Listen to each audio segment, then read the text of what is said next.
Stock and CFD trading involves risk, and the better you understand the risks that affect you as a trader, the better you can protect yourself from those risks.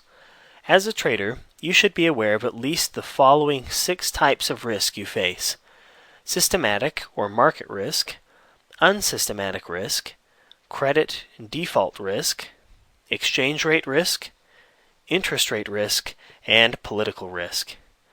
Systematic risk is the risk you face because you are operating within a system, the stock and CFD markets.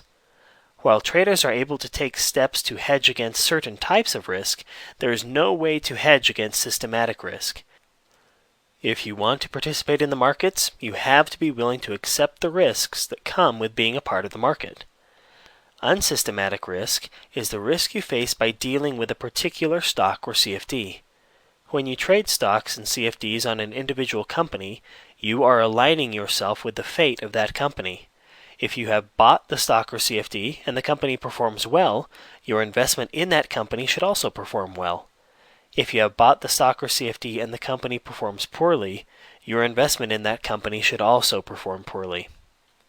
Credit and default risk is the risk you face that a company you have stock in or own CFDs on may default on its debts or be viewed as a credit risk in the market. Although it doesn't happen too often, companies can become insolvent and stop paying on the debts they owe, whether they be debts owed to banks or debts owed to holders of company bonds. Exchange rate risk is the risk investors face when they buy and hold investments in a currency other than their native currency. Just as stock prices fluctuate up and down, currency values fluctuate up and down.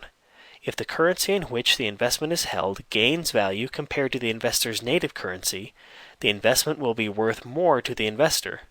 However, if the currency in which the investment is held loses value compared to the investor's native currency, the investment will be worth less to the investor.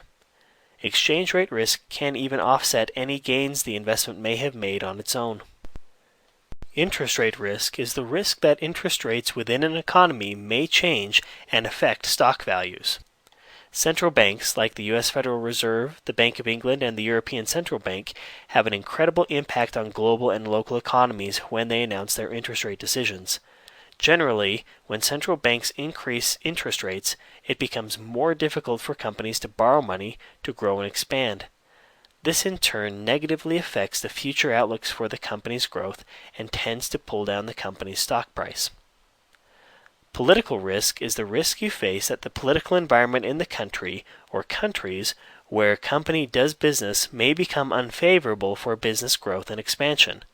On the extreme end of the scale, political risk can take the shape of a company being nationalized by a government, causing stockholders to lose much of the value they had in their shares.